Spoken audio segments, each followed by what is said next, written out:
Je sais bien que la prison, ça change pas toujours les hommes ou les femmes, mais...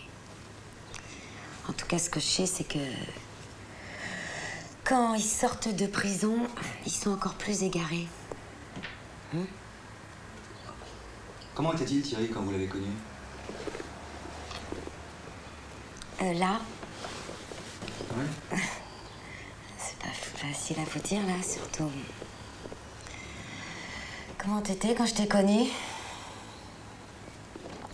Imprévisible. Imprévisible. Imprévisible. Thierry, tu es d'accord? Non, c'est pas ça. Si, un peu Thierry, quand même. Non, dis pas ça. Je te connais, non?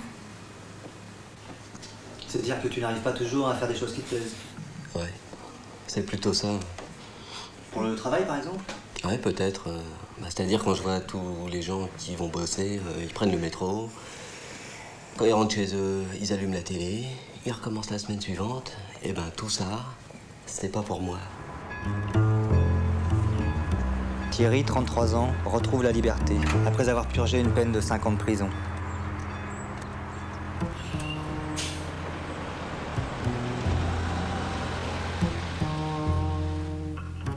Il y a des tas de trucs que j'aurais aimé faire.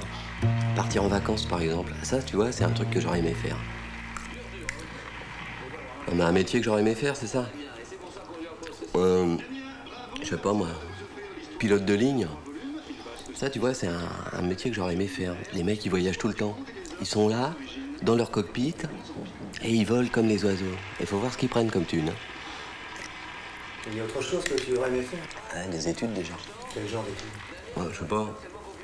Pouvoir apprendre des trucs qu'on apprendra qu'à l'école, même si visiblement, par la suite, ça sert pas à grand-chose, hein. C'est ce que je veux dire. Enfin, pouvoir apprendre à me débrouiller en société, quoi. C'est une des conditions pour pouvoir l'accepter, non? Et maintenant, tu l'acceptes? Ouais, j'ai pas le choix, hein. C'est ça, ou... De toute façon, elle a besoin de mecs comme moi pour son équilibre. Et toi, tu as besoin d'elle? Moi, j'ai besoin d'argent. Je te l'ai déjà dit, non?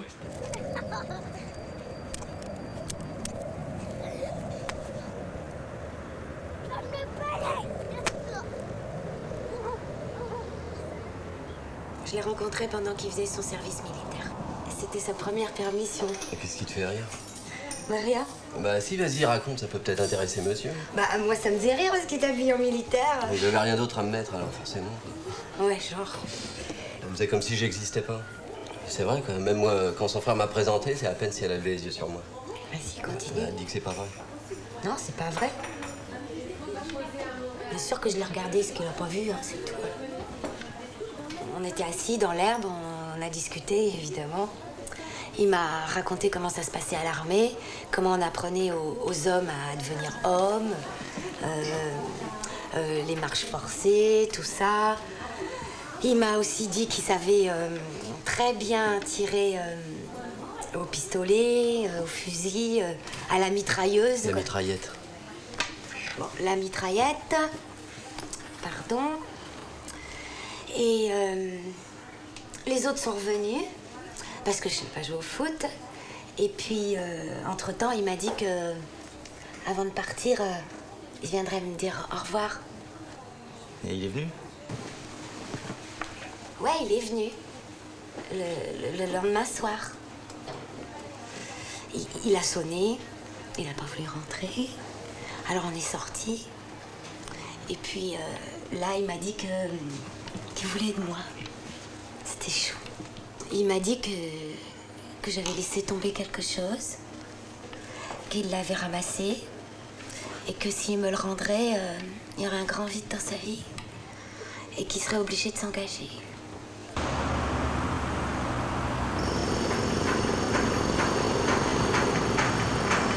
Un jour, le directeur du collège, il me fait venir dans son bureau et il me dit que, vu que mes notes, elles sont désastreuses, et ben, les professeurs, ils pouvaient plus me garder. Alors, ils m'ont proposé une école pour être tourneur-fraiseur. On est arrivé dans un immense hangar, quoi, tu vois, très bruyant. Et on nous présente un petit bonhomme, quasiment chauve, tu vois, qui sort de derrière une machine, avec des grosses moustaches blanches comme le Père Noël, tu vois. Et un bleu de travail, bien propre, prolo, quoi, le mec. Et bien con et fier de l'être.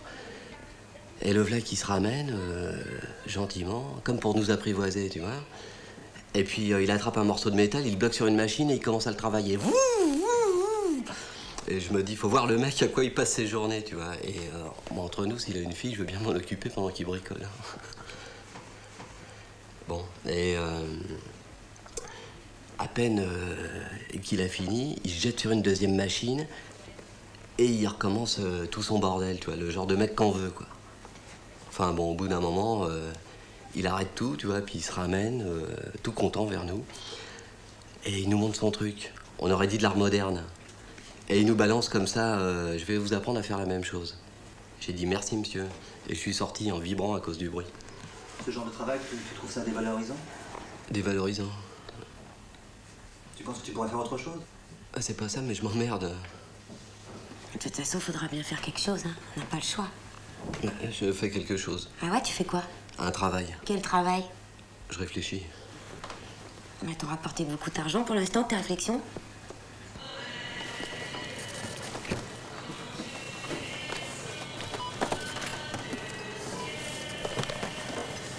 « 310,80 €.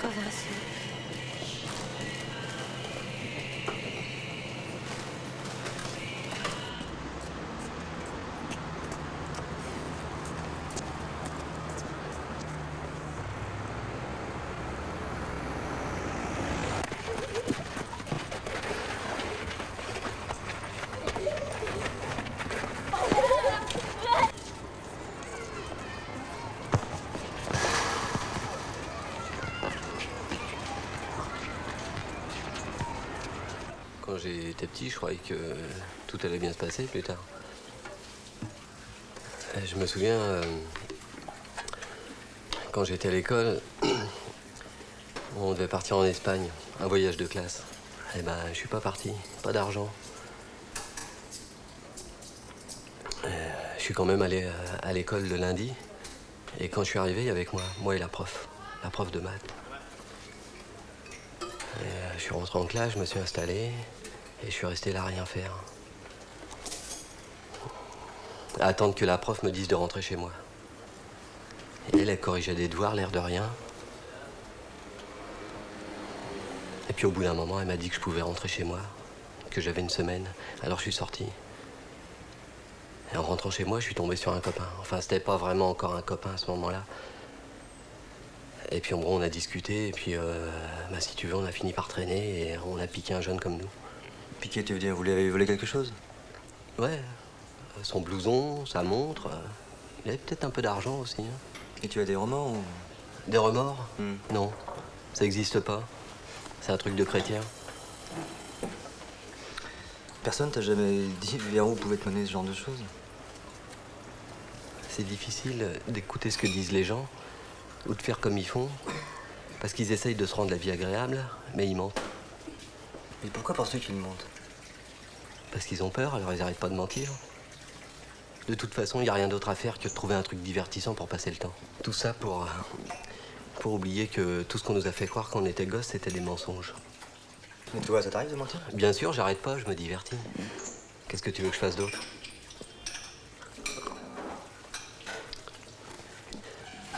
Et vous voulez avoir du spectacle? Vous allez en avoir du spectacle.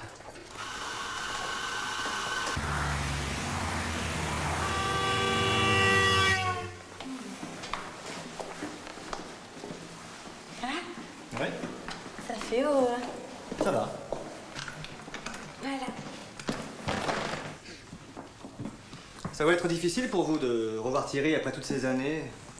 Oui, c'est difficile. On est toujours mariés, mais si je peux vous mettre dans la confidence, plus pour très longtemps. C'est-à-dire? Vous avez rencontré quelqu'un d'autre? Ouais, il y a eu quelqu'un. Je lui ai encore rien dit. En tout cas, je céderai pas son chantage. Quel chantage? Bah, il me dit que si je le quitte, il va se foutre en l'air parce que ce serait la seule solution pour lui, se retrouver sans femme, sans boulot, sans toit, tout ça. Bon, comprenez? C'est pas facile. On vous laisse vous asseoir. D'accord. Vous aviez l'impression que ce que vous viviez avec Thierry, ça ne vous appartenait pas? Que c'était pas là votre destin, c'est ça? Ah, comment vous expliquer? C'est qu'on vivait dans un monde imaginaire, hors du monde, quoi. Qu'est-ce que vous voulez dire? On gagnait pas d'argent.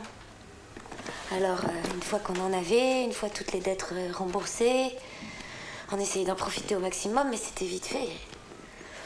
Alors, la seule chose qui nous restait, c'était les divertissements dans la chambre. Quel genre de divertissement? Vous en avez de ces questions?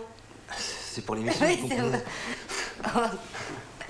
Eh ben, vous avez qu'à rester ce soir. Je préférerais que vous m'expliquiez. Là, tout de suite. Oui? Ariane, Qu'est-ce que ça veut dire, ça? Hein? Arrête. vous êtes amis là? Bah, on parle, c'est toi qui nous as mis dans cette situation. C'est pas un musée ici, ok? Non, mais t'es con ou quoi? Quoi, comment tu dis? T'es un peu bête. Voilà. Moi, je suis une bête, Oui, moi t'es bête. Ah, je suis une bête? Oui. Ah, mais...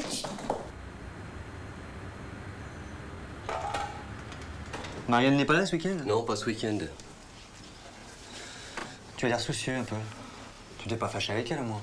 J'ai pas envie de parler de ça. Qu'est-ce que tu vas faire ce week-end? Ce que je vais faire comme les honnêtes gens. Essayer d'avoir le même sourire à manger de la merde. Tu pourrais peut-être aller voir ta famille, tes parents. Pauvre vieux. Je vais pas vous parler du malheur des morts.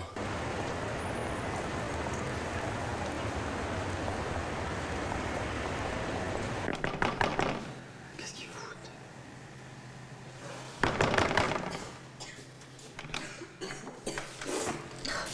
Marianne? Qu'est-ce que vous voulez, Marianne? Qu'est-ce que vous voulez? Vous avez tout eu, non? Ça va? Tout, non, elle est dégagée. Laissez-moi vivre, putain.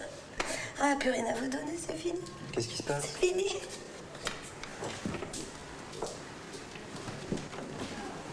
Ça va pas, Marianne? Vous l'avez tué, voilà ce qu'il a, il est mort. Il est où? Dans la chambre. Où ça? Dans la chambre. Dans la chambre? Oh, touche pas, Coco. Tout ça, ça se paye. Bien. Écoute, oui. On peut Combien tu s'arranger. donnes? Combien? Je sais pas, 5000 francs? T'es fou, quoi. Tu estimes la mort, là. 10 000 francs? Plus Plus? 35 000, je veux. 35 000 francs. C'est pas toi qui paye. D'accord. Non. Alors, avant de faire vos images de merde, hein, vous allez rien toucher. Rien toucher, t'entends? Toi aussi. Toi aussi. De toute façon, j'ai appelé les flics. D'accord. Prêt? Travail de merde.